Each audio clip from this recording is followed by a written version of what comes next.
In this video, I want to show you how we scaled 27 SMMAs, some from $0 to $1 million in 2024. So over the past 4 to 5 years, we've helped serve over 550 clients. I've personally taken over 3,000 SMMA sales calls. We have worked with some of the biggest names in the industry, in the high ticket sales space, in the agency space, and we've worked with over 150 agency owners scale from 0 to 10, 20, 30, 40, 50, even 100K per month. So with that in mind, let's go into the content. I wanted to do this video because a lot of people in the agency space get their first couple of clients, or even if they struggle to get their first couple of clients, they're not sure what they really should focus on with their time.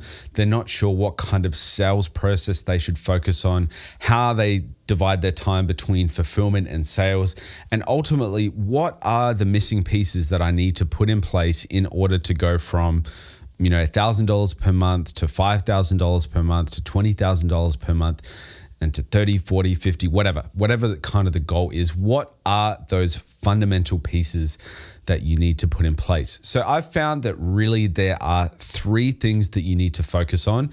And when you really drill down and nail down these 3 things, it is a lot easier to scale, and you have the building blocks that you need to ultimately scale to the level you want. So I'm going to splice over to a document so I can kind of map this out with you guys live. Okay, so we're here. So how we scaled 27 SMMAs in 2024, some from 0 to 1 mil. So we've just got a quick screenshot there, and you can see that it's an actual Stripe screenshot. Now it says May 2023 there because this was from another agency that we had scaled to $1 million previous to this, just so you can actually see that the trajectory is real. It's not something that we've made up. And here is some case studies and kind of testimonials as well. So you can kind of screenshot that and look at them if you want, but it's important that I show you that what we've actually done works. So I'm going to go into the specifics on how we've actually been able to scale 27 SMMAs in 2024, some from 0 to 1 million. So the first thing is product market fit. So there's a lot of people asking, what niche should I pick for my agency? And the fact is that niche selection is the most important thing that you will decide. And the reason it is because if you pick the wrong audience, there are going to be a hidden set of problems with that particular audience. So it will also help determine your client acquisition cost, or cost to acquire a client, which is also called CAC. So it actually is very valid to pick the right audience. So what we found is that there are really 3 types of audiences that you can try and target as an agency owner. Now, this will be applicable whether you're at $1,000 per month, you don't have any clients at all. If you're at $3,000 a month, $10,000, $20,000, it doesn't matter. This law will still apply because it's a market reality. So let's go into the 3 types of audiences. So the first one is high demand. Now, high demand niches tend to work fairly well because there is just so many people in that particular niche that it's easy to get a client. However, you're going to have a set of problems when you work with that client. And what I want to say is I'm going to talk about the problems, but I'm also going to talk about the benefits. So I don't want this to be super problem oriented, because ultimately as an agency owner, as a business owner, you need to be solution oriented, but I will address some of the problems. So some high demand niches off the top of my head are the following. So real estate, solar, and HVAC. Now I want to ask you guys a quick question. What do you think is the hidden, what do you guys think is the hidden kind of similarity between these 3 particular audiences? I'm going to give you 5 seconds. 5, 4, 3, 2, 1. The hidden similarity is that they're all related to property. So property is one of the biggest industries in the world because everybody needs to live in a home. Now, real estate is obviously buying and selling property. Solar is actually powering the property, and HVAC is heating the property. So these are all, or heating and cooling the property. So these are all very high demand kind of audiences and industries because they're related to property. So that gives you a clue to actually find some untapped niches. Is that anything related to essential goods or services that humans need is always going to have a high demand.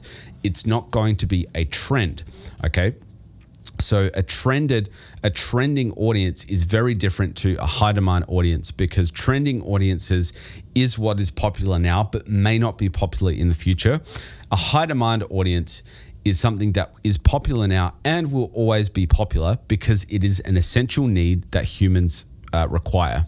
So with the high demand niches like real estate, solar, and HVAC, one of the pros is it's easy to get positive replies if you're doing some form of organic outreach, and it's easy to get appointments because there is such high demand. And you also got to understand the market cycle. Because it's such a big industry, there are always going to be new real estate agents, and there are always going to be retiring real estate agents, or any other examples like solar and HVAC.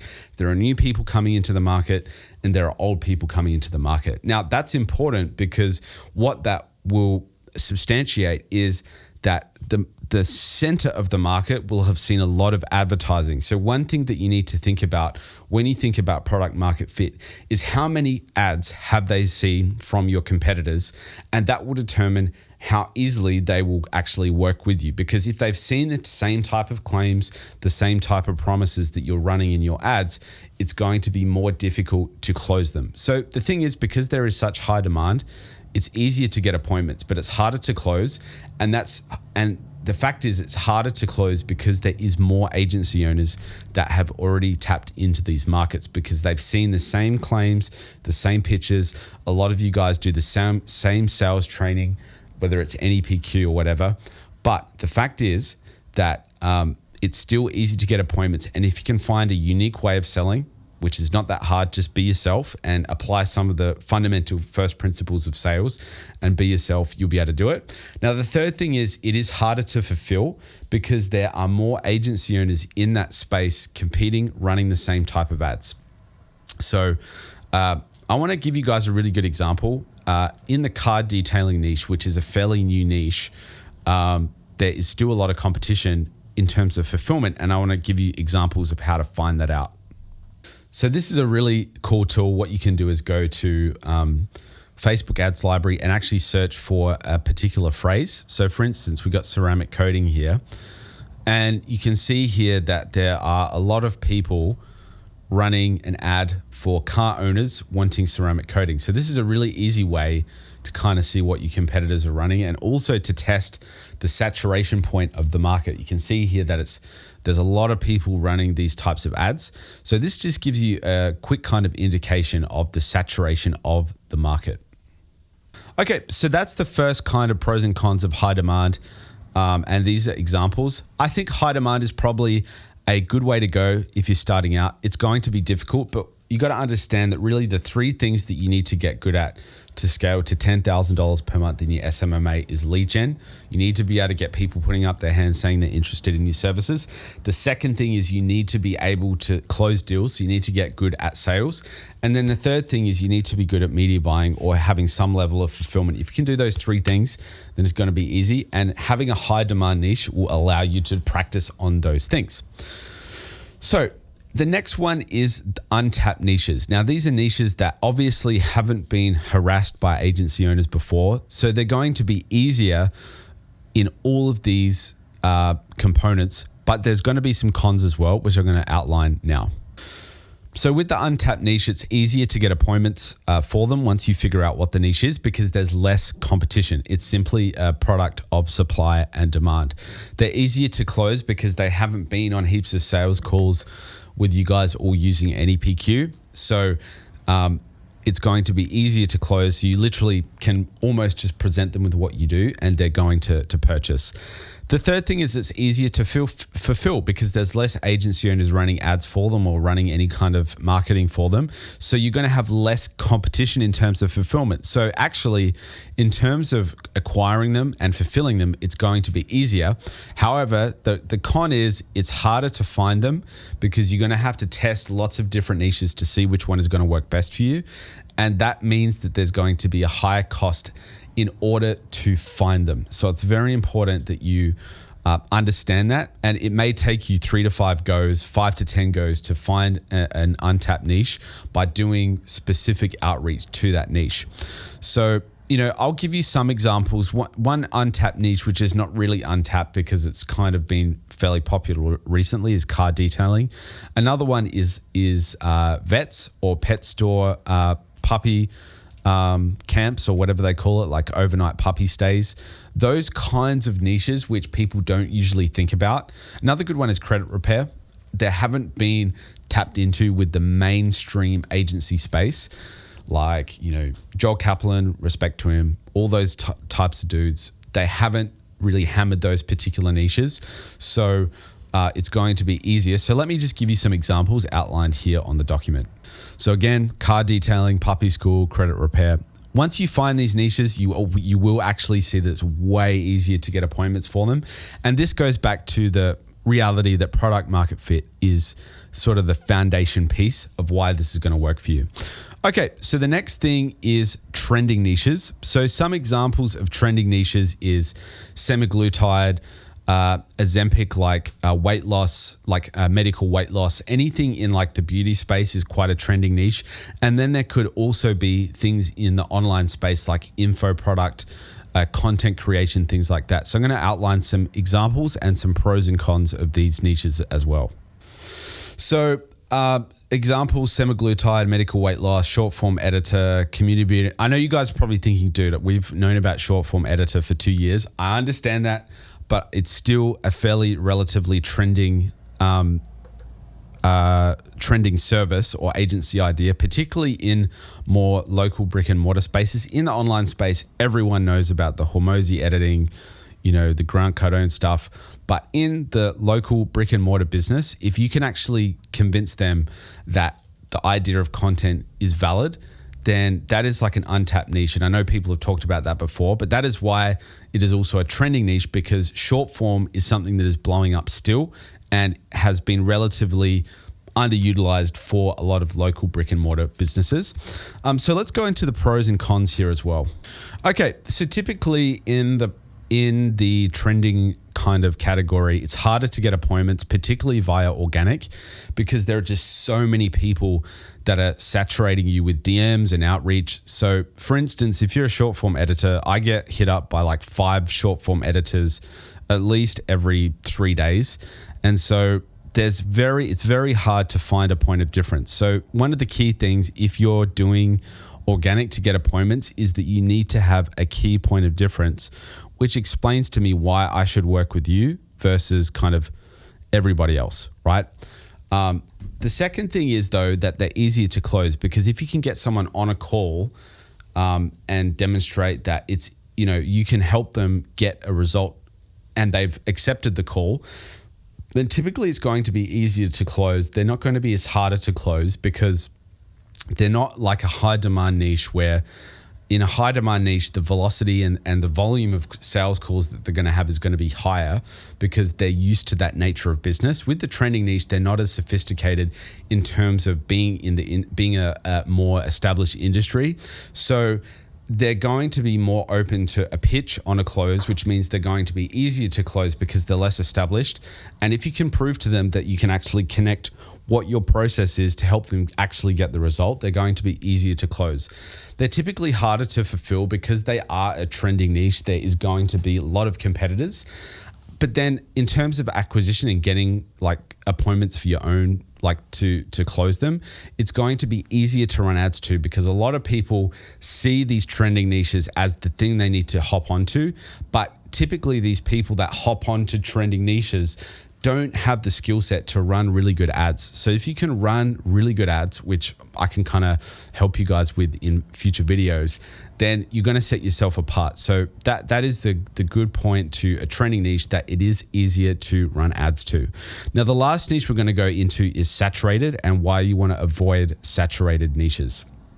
Okay, so the saturated niches, the pros and cons, they're basically harder in every element of the process. So harder to get appointments through ads, harder to close deals through sales, harder to fulfill because you have higher competition. Now, there is pros. It's easier to model other agencies because other agencies have worked in that niche before and they are proven to work. So there is demand, but these niches are not as high demand and supported as, say, these niches, because these niches are supported by big industries and big existing structural demand in terms of property. Now, that's not to say that these niches won't work, but they will be harder. I know that there was a video or a post that Charlie Morgan did saying that saturation doesn't exist. That is actually not true. Saturation does exist. And if there's a higher saturation point, you're going to have to be better at ads, sales, and fulfillment to survive. So that's why I would not recommend saturated niches, particularly when you're starting out, and I would go for high demand niches instead. And so these are just some breakdowns of different niches. So overall, product market fit is very important. And so we've covered the market side. We're going to cover the product side now in terms of how to build a sales machine. So essentially, when you look at the sales machine, there are really 5 pieces to the sales machine. The most important is the offer, which is actually, if we go back to here, is the product. So the offer and the product in this example are really one and the same. Now, once you've gone through the offer, you then have lead gen. So how you're actually going to get leads responding to your stuff. We then have appointment setting. We then have your pitch, and we then have your close. So these are all very important components that we're going to cover now. So I'm actually going to do this in reverse, because most people start with the offer when actually the real nitty gritty and the big issues that you're going to face as an agency owner is being able to close. Because when you close well, it's a lot easier to get the other stuff right. So all of this other stuff is really a matter of theory. Being able to close well is a matter of experience and like skill. Okay.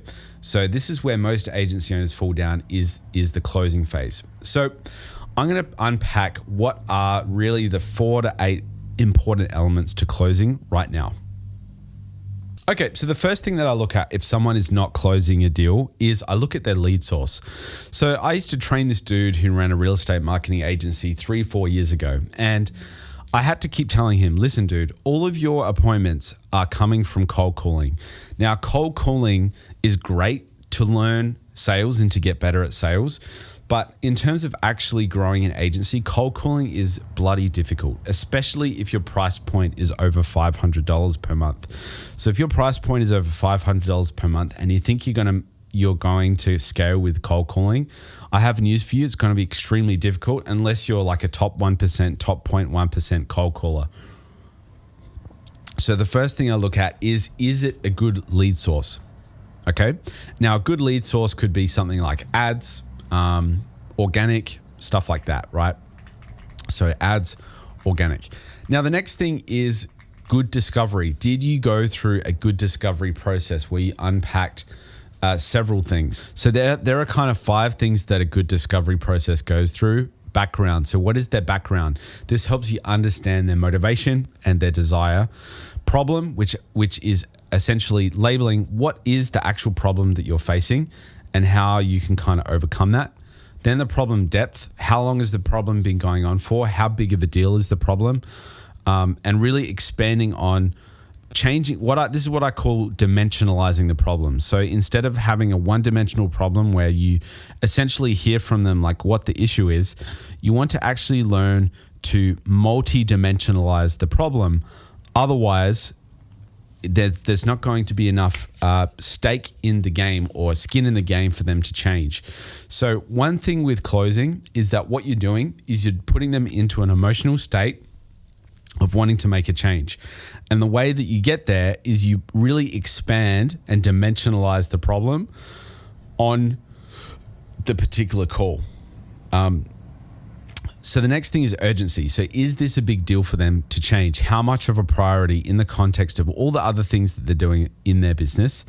Is this important for them to change? So this really gives you an indication of how willing they are to take action in order to make a change. So super, super important. And then we've got cost of inaction. So what happens if you don't actually make this change? Like what is the big deal? So that's another important thing to establish. Now we have ways to actually kind of help with this. So what I'm going to do just quickly, just be interesting to see who's watched this far, is if you need help with your closing, We're very good at training closers in the agency space. Comment closer below in the comment section. I'll be able to help you out. Okay, so the next thing is you want to have a natural fit pitch. So when you pitch your product, it needs to feel like this is the exact solution to what they're kind of looking for. So if you're able to present them with a pitch which makes sense, it's exactly what they're kind of looking for, then it's going to be easier for them to close. Now, there's a whole training that I could go through on this, but that's basically, in a nutshell, what it means. Price mechanisms. So one thing with price is that it's all relative, right? So if you use things like price anchoring, or if you even mention in your marketing that the price of the product is this much higher, and then you present them with the smaller price, then it's going to be easier for them to purchase, because in their head, they had gone through this whole process of justifying a certain price point. And when you drop that price point, then they're going to open up their wallets because the value is there. So price anchoring is a very important mechanism. You don't want to be too overly do it. It's not going to be the biggest driver, because all these things have different percentages of how much they're going to move the sale forward. So good discoveries is a big kind of component to it. Price mechanisms is another thing. So a bonus DIY done with you, done for you add-ons. So for instance, if you do a fully done for you service for solar companies, and then you have a DIY course that they can go through, that's added value, which is going to be one of those tiny little needle movers that'll get them over the line. Now, objection handling and leveling are basically the same thing. So what objection handling is boiling down to the root objection, what the actual issue is, because there's going to be smoke screens. So it's about batting away smoke screens, getting to the root objection, and then really understanding what it is, and then explaining why that objection is not valid, or if that objection is valid, then not getting the sale, because you're not supposed to get every single sale. It's not how it works. Now, leveling is where you basically look them in the eye and you say, listen, dude, you don't have to be on this call. You don't have to buy this product. I don't have to be on this call. I don't have to sell you this product. Ultimately, let's just be real here. If this is something that you do want to do, what do we need to do to make it happen? Or if there's something you don't want to do, let's just end the call. We don't have to play this game. So leveling is really like bringing it down to reality and being like just realistic and saying, dude, we're both adults. Let's just figure out if this is going to work for you. If it's not, then it's fine, right? So it's about being detached from the sale, and also just establishing sort of the framework for how you're conducting the call. Is it's like, dude, this is not like a sales game. Like, I'm just here to help. If it's something that, if it isn't ultimately what you need, then let's just move on. So if you can get these pieces good, then it's going to be a lot easier to get the deal done. So let's go through, we've already gone through pitch because we've gone through the natural fit pitch, but let's go through the offer. Okay, so the key components to the offer are the following. So there's really, without going into too much depth, because there is more that you can kind of go through, is with the offer that there's really three things. There's the promise, which is the anchor of your offer. If you don't have a promise, then your offer is kind of like meaningless. There needs to be a solid promise that is kind of the North Star or the guiding principle for your offer. The next thing is the process. So there needs to be a unique process which logically makes sense on how they're going to achieve their promise. Okay, so a good example is, I can help you lose 20 kilos, and the way that I'm going to help you lose 20 kilos is giving you a pre-done caloric deficit meal plan that gets delivered to your home every morning. That makes sense to people, okay? It's a caloric deficit. If you eat outside of this meal plan that we're going to give you, you are not going to get the results, okay? So that makes sense. And then the person is really, who are you trying to target with this? So if you're very clear on the type of person that you're trying to target and all of their problems and the solutions that they're looking for and their particular situation, then it's going to be a lot easier for you to make the offer. So promise, process, person is super key. Okay, so the last two things with the sales machine is lead gen. So you need to have consistent leads coming through. I would say as a KPI, so as you can see with lead gen, really the KPI should be 5 leads a day. If you get 5 leads a day, you should be able to get 7 to 10 meetings a week, which is kind of what you need to stay in momentum in your agency. If you suddenly get a drop in sales meetings and you're kind of like, oh, I'm focusing on fulfillment right now, it's a sure bet that next month your agency is going to seriously drop in revenue and you're going to struggle. So it's very important that you really just stay focused on getting that kind of consistency with your leads. Then we want to look at ads versus organic. So both of these work. I would really primarily, if you're working in local brick and mortar, primarily focus on ads. With brick and mortar, you can really hit organic well with platforms like SMS, WhatsApp, and email. You're going to struggle with DMs unless it's a very kind of networky type industry like real estate and things like that. Instagram can work quite well in organic. So the platform considerations are important when you're doing organic. So the next one is list versus volume. So we typically have gone for a volume heavy approach, but if you get a really qualified list of like 100 people that you'd want to work with in a particular industry, and you really have a thoughtful, curated outreach process for them, which includes like a 10-step follow-up sequence over, a week, you're going to get meetings with those people. So that's if you want to go for more a sniper approach. So this is like really hyper targeting the type of person you want to work with.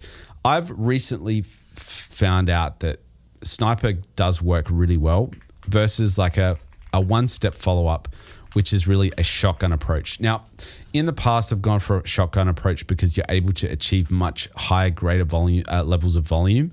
But with things like AI, you can have like a good kind of blend between sniper and shotgun to kind of hit people between the eyes with what they're kind of looking for. So the next thing is in your outreach or your ad, you want to have a clear proposition or offer. So again, the offer is the promise. Now, you can have direct or indirect offers. So an indirect offer is how I was able to scale, how I was able to add 20 new listings in 12 months in my real estate company. So an indirect offer is like a how-to informational offer. A direct offer is we can add 20 listings into your agency this year, right? So those two are very important. I would be leaning on a direct offer versus a indirect offer. So lean on a direct offer versus an indirect offer. So with big promises are key, but attached to the big promises is they need to be believable. So people need to actually believe the promises that you're making, because if they don't believe them, then what's going to happen is they're just going to think you're lying, right? So it's very important that you, and the thing is, there's a difference between what is believable and what is true, because like I have some results that are true but are actually unbelievable. So it's important that when you make promises, they are believable. Now, guarantees, so you definitely want to have some form of guarantee in place. It doesn't have to be a refund guarantee, but we guarantee this certain amount or this happens, right?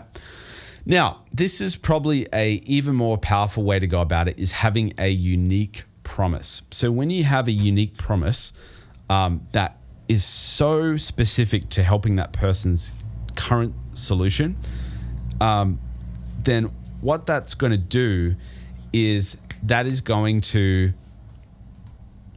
Okay, sorry, got distracted there. So unique promises is where you really have such a specific promise to a specific niche with a specific problem that it's just, what that does is it unlocks high resonance. So for instance, a good example of this could be, we can help your agency's operation backend with a proven ClickUp dashboard if you're an agency over 30K per month.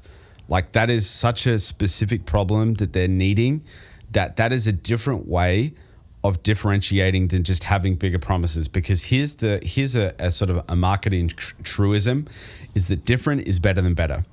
Okay, so that's kind of lead gen. Now, appointment setting is really just a grind. So it's just being able to do the volume and do the work. So I'm going to unpack a bit of an outline so you can see it on the screen. With appointment setting, there's 5 things. It's not an exhaustive list, but it is important. So being consistent with appointment setting, so doing your dials every day, is such a key thing to actually being able to scale.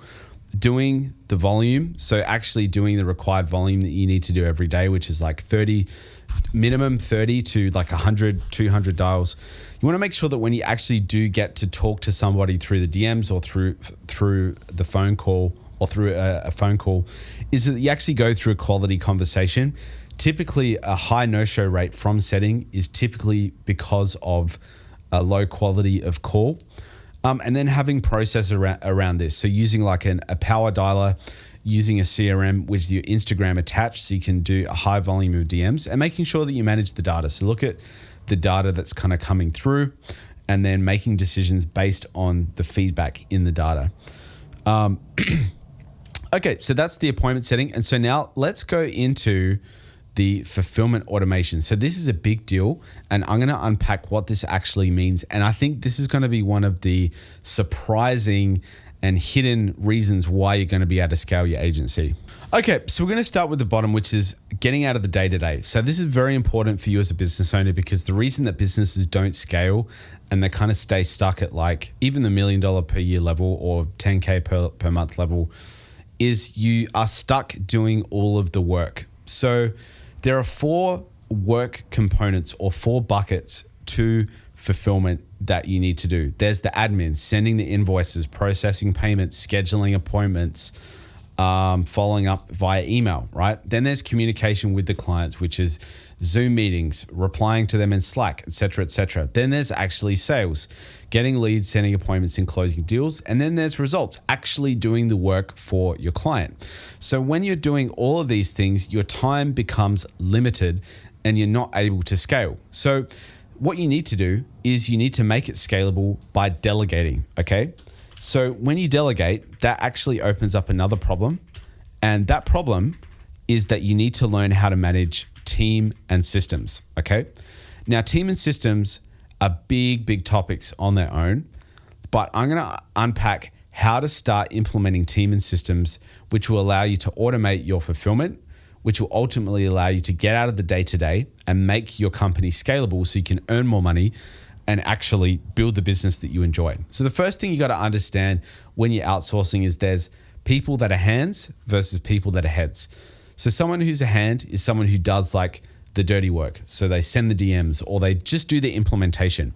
Someone who's a head is someone who guides strategy and someone who can problem solve.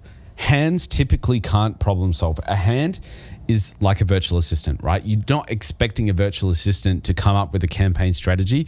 You're literally expecting them to push buttons, a button clicker, a button pusher, and just implement like an ad campaign on Facebook following an SOP.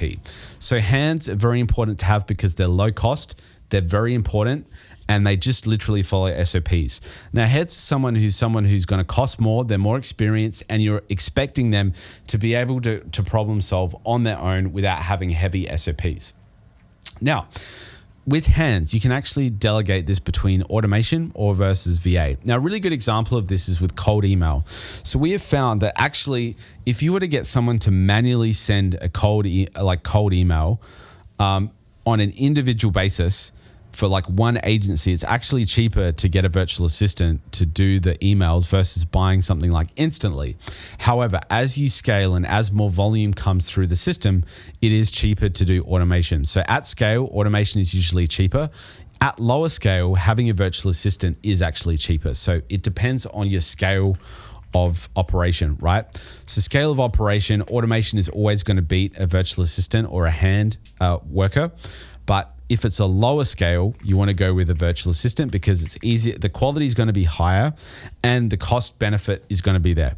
So strategy versus implementation. So this is kind of like hand versus head. So strategy is like so strategy is a little bit different than a head. A head is someone who can problem solve. Someone who strategizes actually maps out a plan of attack for the business. So that's a little bit different.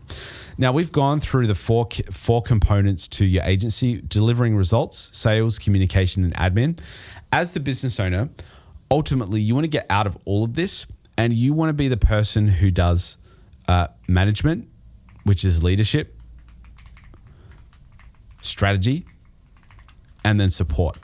Okay, so I'll unpack why these are so important. So management is managing your team. So making sure that they're doing the right thing, checking in with them, having team meetings and training. So management is really like quality control, emotional support, and then training. Okay, strategy is where are we going and how are we going to get there? So strategy is having a vision and then having a roadmap. Okay, so vision, roadmap. Vision, battle plan, that is strategy. As the business owner, you need to constantly know what your strategy is. And then support is being available to help any of your team with any of these key components.